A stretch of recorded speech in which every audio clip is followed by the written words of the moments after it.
Imagine this. A slender stretch of territory barely 65 kilometers across, positioned between two opposing military powers.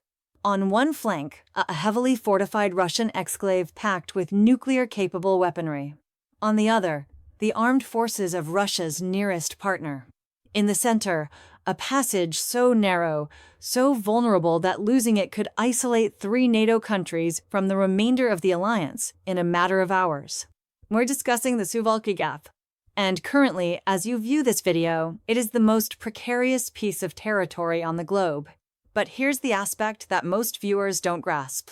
The reason that passage exists, the reason it is so perilously vulnerable, traces back to one location. A small, overlooked piece of Russian land embedded in the core of NATO Europe. A location that is quickly becoming the next Ukraine. That location is Kaliningrad. Welcome to Bradley Madden. If this is your initial visit here, you've selected a very good moment to join us. Today, we're conducting a thorough examination into one of the most significant geopolitical pressure points of our time. We're going to clarify what Kaliningrad is, why Russia is determined to retain it, why the residents who inhabit it progressively don't wish to be part of Russia, and why the entire situation reflects with unsettling accuracy the buildup to the conflict in Ukraine. And we're going to demonstrate how this compact Russian exclave could, if circumstances deteriorate, become the catalyst for World War III. If you haven't subscribed to Bradley Madden yet, now is the ideal moment. This is precisely the type of thorough, no-filler coverage we produce every week. Hit subscribe and activate notifications so you never skip a video. Now, let's discuss Kaliningrad. To the outside world, Kaliningrad is merely a section of Russia. It's the nation's furthest western exclave, a segment of Russian land that isn't linked to Russia by ground. It's divided from mainland Russia by Lithuania and Poland, 2 nations that are not only participants of the European Union, but also participants of NATO. That geographic separation, as we'll detail, is the foundation of everything that makes Kaliningrad so volatile. But before we explore the geopolitics, let's return to the origins. Because to comprehend why Kaliningrad matters, you need to comprehend what it truly is.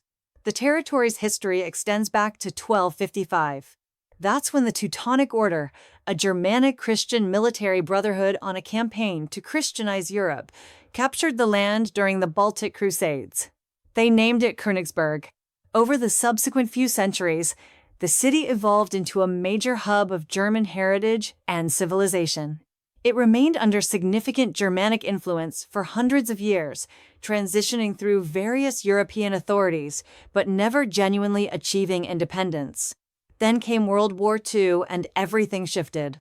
After the collapse of Nazi Germany, the triumphant Allied forces gathered to reshape the boundaries of Europe. The outcome was the Potsdam Agreement of 1945. Under that arrangement, the city of Königsberg and its adjacent territory were transferred to the Soviet Union. In 1946, the land was officially incorporated and renamed Kaliningrad in tribute to Mikhail Kalinin, the previous chairman of the Soviet government. The German inhabitants were removed. Soviet residents relocated in. And for the following 45 years, Kaliningrad operated as a restricted military exclave of the USSR. No outsiders permitted, no external entry, just a stronghold on the Baltic Sea. Then the Soviet Union disintegrated and matters grew complicated. Because when the USSR broke apart in 1991, the nations that had divided it from Russia didn't become amicable neutral neighbors. They became sovereign states. Lithuania achieved its liberty and within a decade entered both the EU and NATO. Poland, which had been under Soviet control, followed suit. And abruptly, Kaliningrad, still securely controlled by Russia, discovered itself entirely encircled by NATO lands. No longer a stronghold protecting Russia's western boundary, now an island, a Russian island in a NATO ocean. And Moscow was not ready for that. Kaliningrad is approximately 676 miles from Moscow. Every train, every truck, every delivery of supplies, every soldier traveling to or from the exclave must transit through Lithuania or Poland first. Russia has no direct, unimpeded route to its own land. everything relies on the willingness of nations that are progressively not disposed to assist. Here's where it becomes fascinating, or rather where it begins to become profoundly perilous. Before the conflict in Ukraine, Russia handled this circumstance through a mixture of financial enticements and subtle coercion. Kaliningrad was classified a special economic district. No import tariffs, remarkably low taxation. That setup permitted the territory to establish substantial commercial connections with its European neighbors, including the Baltic nations. About 100 trains traveled through Lithuania every month to provision Kaliningrad. There was cross-border commerce, tourism, and a measure of normalcy. It wasn't ideal, but it functioned. Then February 24, 2022 occurred, and everything disintegrated. As Russia commenced its comprehensive assault on Ukraine, the Baltic nations and Poland acted rapidly. Lithuania, which had suffered decades of Soviet control and never forgotten it, started limiting Russian transit through its land. Its legislature voted to enact the law on establishing restrictive provisions regarding the military aggression against Ukraine, implementing comprehensive prohibitions on Russian nationals entering the nation. That legislation was prolonged in April 2024 to continue for at least another year. The trains halted, the trucks halted. Russia's overland link to Kaliningrad essentially went silent. The option, Russia can still access Kaliningrad by ocean, but that passage goes through the harbor of St. Petersburg, and St. Petersburg's harbors routinely ice over during winter. So Russia is left depending on a seasonal, undependable maritime connection to provision its own land, its own military outpost, its own Baltic naval force. We'll revisit that naval force because it is fundamental to everything. But first, let's discuss the residents of Kaliningrad. Because here's where the Ukraine comparison truly starts to resonate. About 1 million individuals reside in Kaliningrad.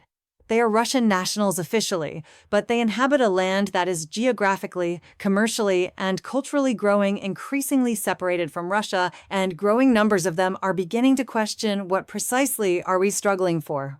As correspondent Alexei Shabunin, who contributes to the Kaliningrad media platform Russian West, has observed, those in the territory who support Russia have always experienced a certain detachment.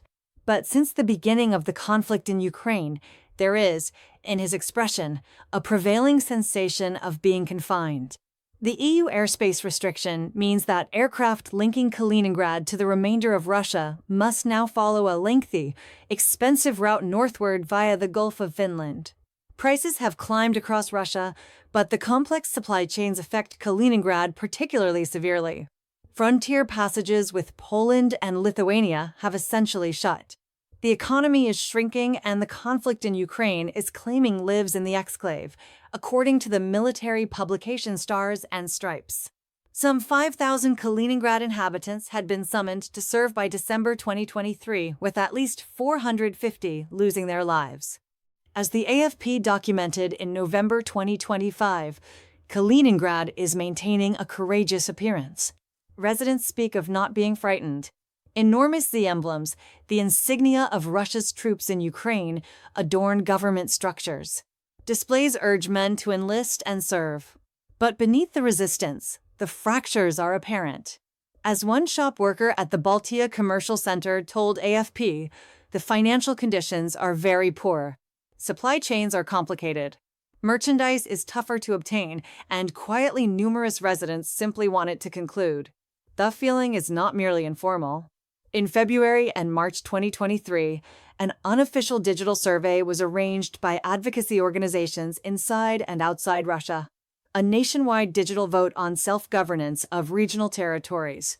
The Kremlin would never authorize such a survey, but it transpired and the outcomes were remarkable. 72.1% of participants in Kaliningrad indicated they desired sovereignty. Only 27.9% wished to continue as part of Russia. Now, this was an unofficial survey. It alters nothing formally, but it is a compelling statistic that connects directly into what observers label the Kaliningrad dilemma.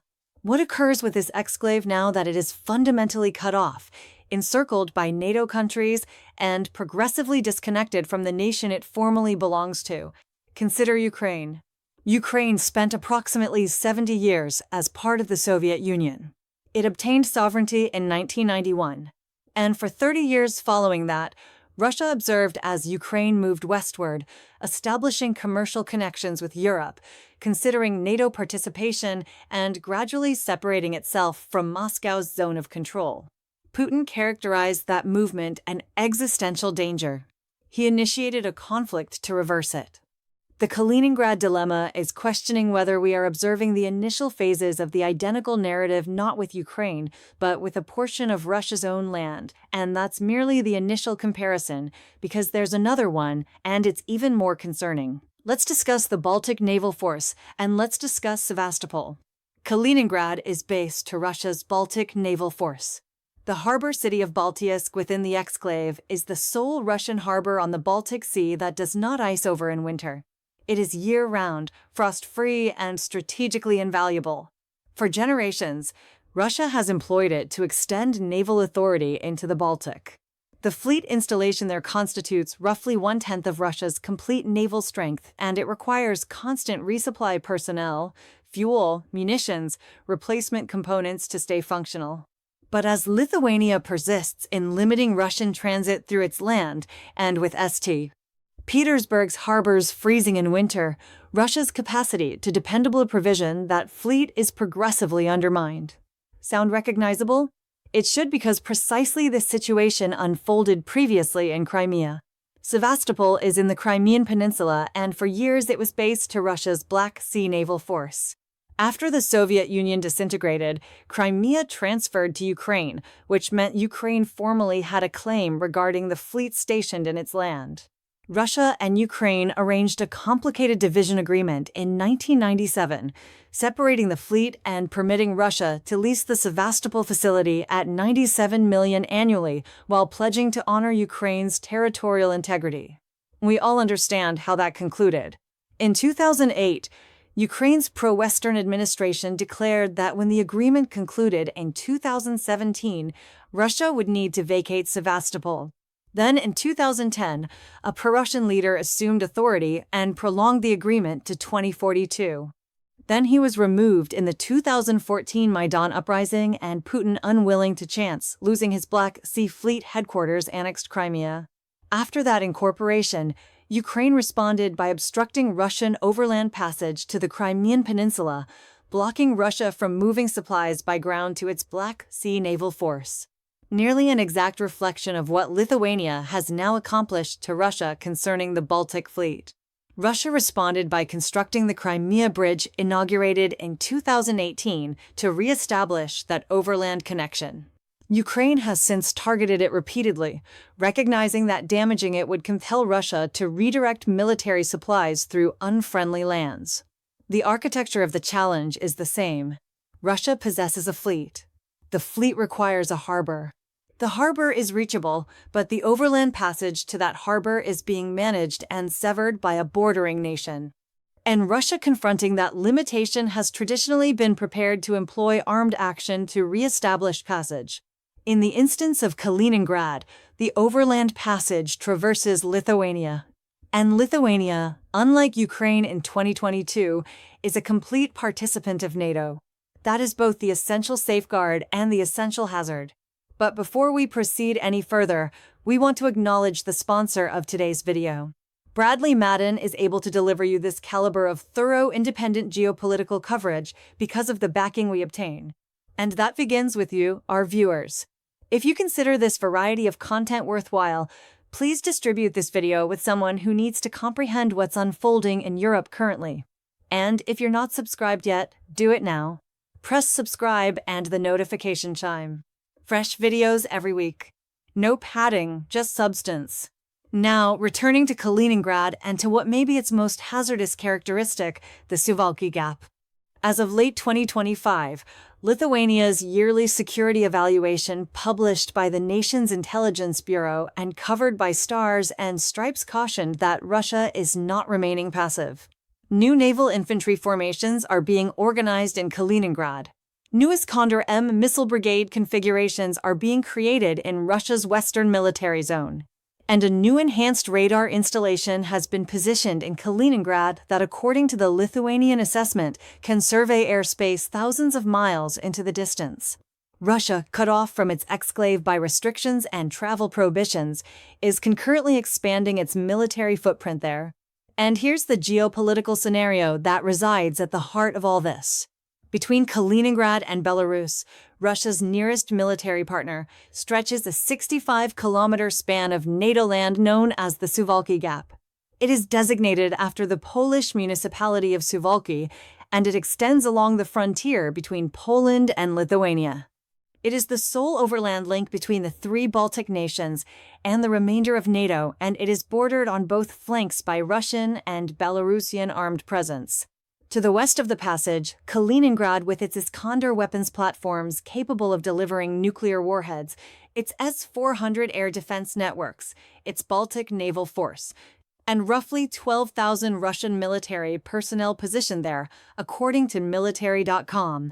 To the east, Belarus, which has functionally become a forward staging area for Moscow, accommodating Russian military personnel, installations, and systems as a direct component of Russian military planning.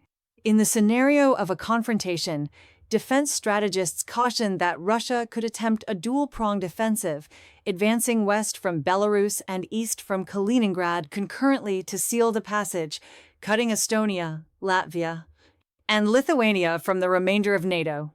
If that transpired, 3 NATO member nations, residents to over 6 million citizens, would be geographically stranded, accessible only by aircraft or vessel, with Russian and Belarusian troops managing the sole overland pathway in and out. One NATO officer was cited as stating that maintaining the Suwalki Passage could be the distinction between protecting the Baltics and losing them in a span of days. It is, as observers have described it for years, NATO's Achilles heel. But here's where it grows compelling. Because NATO is not remaining passive either.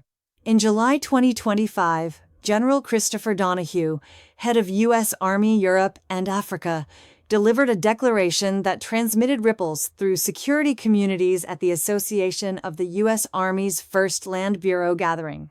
He presented a new approach, the Eastern Flank Deterrence Perimeter, and stated openly that NATO partners have already constructed the strategies and resources to neutralize Kaliningrad from the surface in a duration he characterized as unprecedented. As covered by Newsweek and the Kyiv Independent, Donahue elaborated further. "We understand what we must build, and the application scenario that we're employing is you must deter from the surface. The ground sphere is not becoming less significant, it's becoming more significant."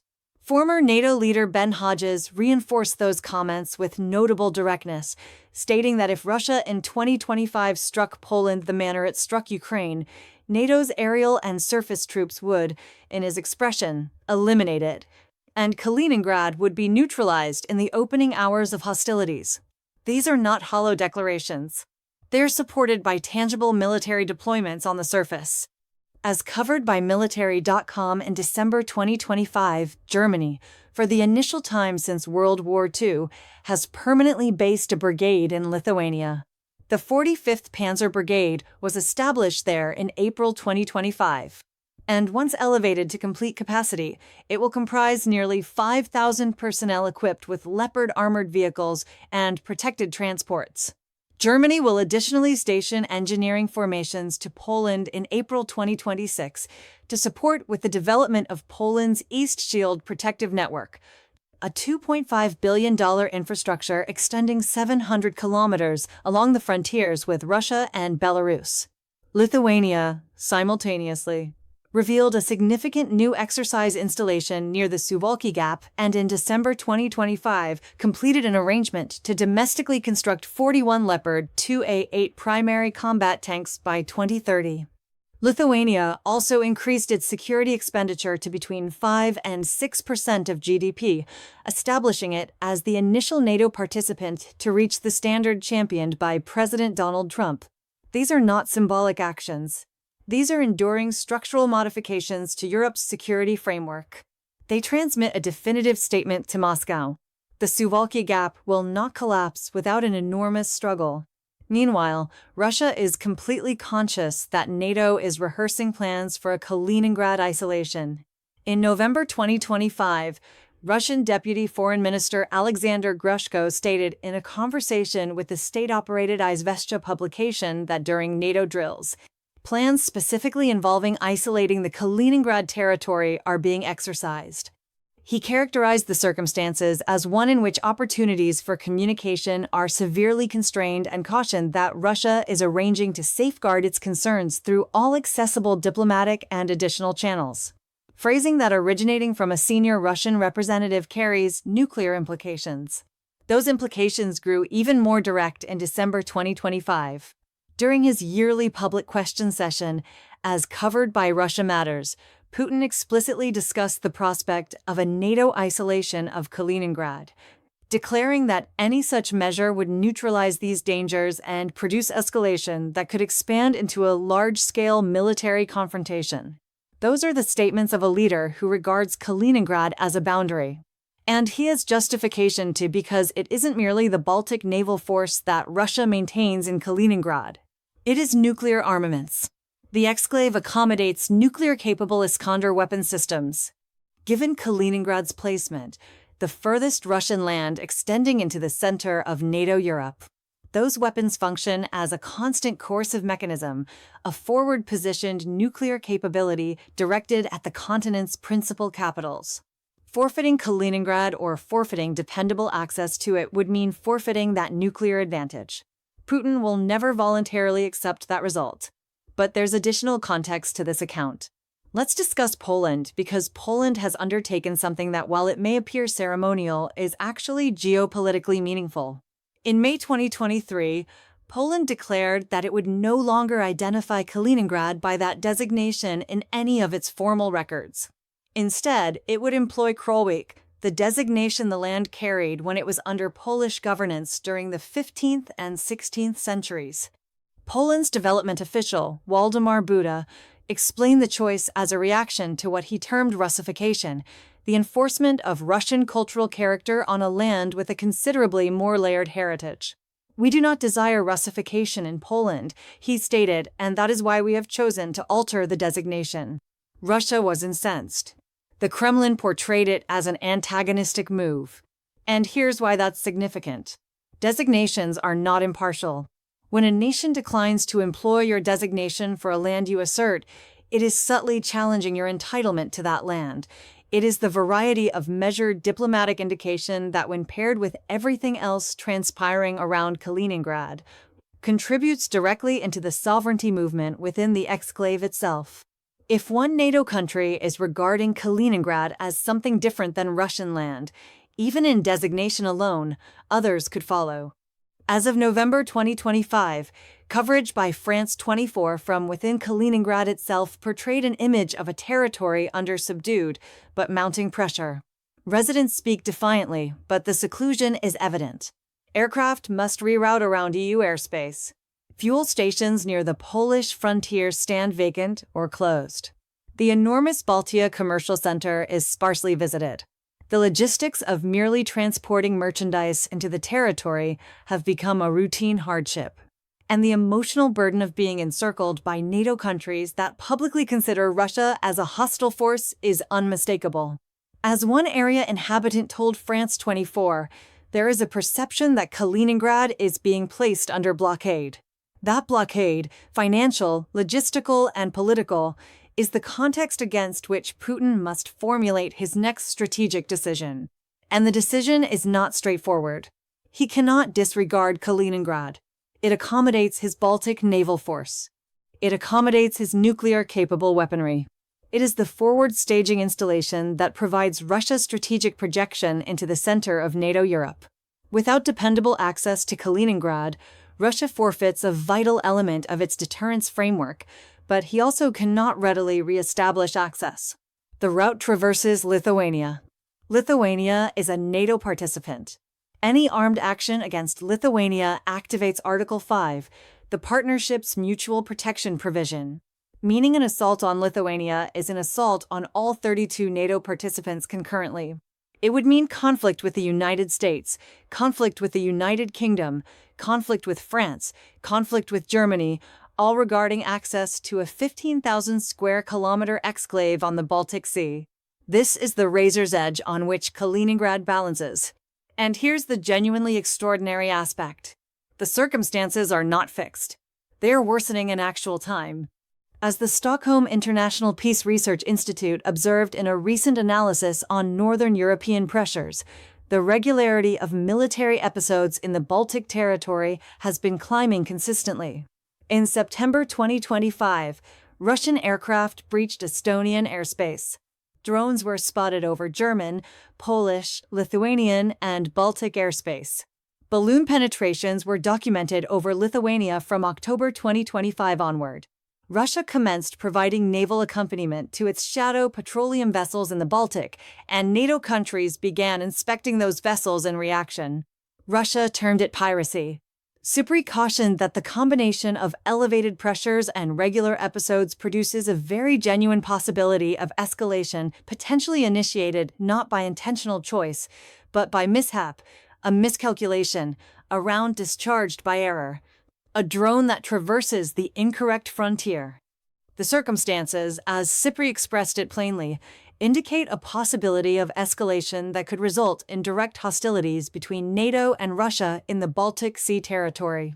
So, where does this entirely position us? Let's consolidate the elements together. Kaliningrad is evolving into Ukraine 2.0. The similarities are not surface level. They are foundational. Ukraine was a former Soviet land that gravitated westward, provoking Russia's anxiety of forfeiting strategic influence. Russia acted to recapture it. Kaliningrad is a Russian land that is being drawn westward by geography, commercial realities, and the governmental decisions of the countries that encircle it. The residents inhabiting there are progressively disconnected from Russia materially, commercially, and psychologically. And Russia is observing its armed forces and strategic resources in the exclave gradually becoming more difficult to provision and more difficult to protect. In Ukraine, Russia's reaction was armed incursion. In Kaliningrad, the reaction is an armed incursion. It's intensifying military expansion, nuclear messaging, and hazardous language. But the foundational rationale is identical. Russia will not voluntarily relinquish strategic land, and it will test the limits of what is permissible to protect what it regards as essential. The distinction, the essential civilization-shaping distinction, is NATO. Ukraine was not in NATO. The Baltic countries are. And that safeguard has persisted so far. But here's the inquiry that keeps observers awake at night. What transpires with that safeguard if Putin determines that the price of forfeiting access to Kaliningrad is too substantial to tolerate?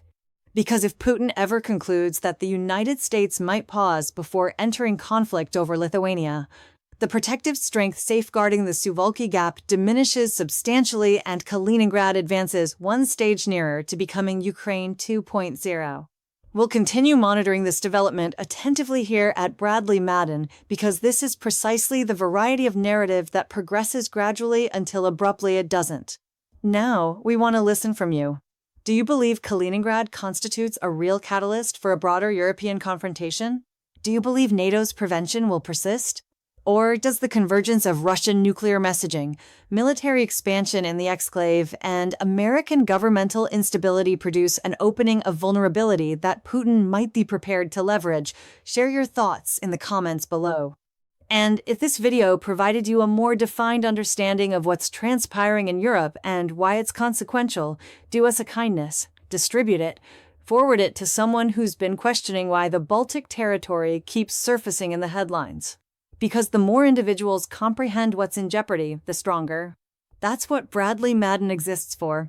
Subscribe if you haven't previously. Activate notifications and we'll meet you in the following one. Thanks for viewing.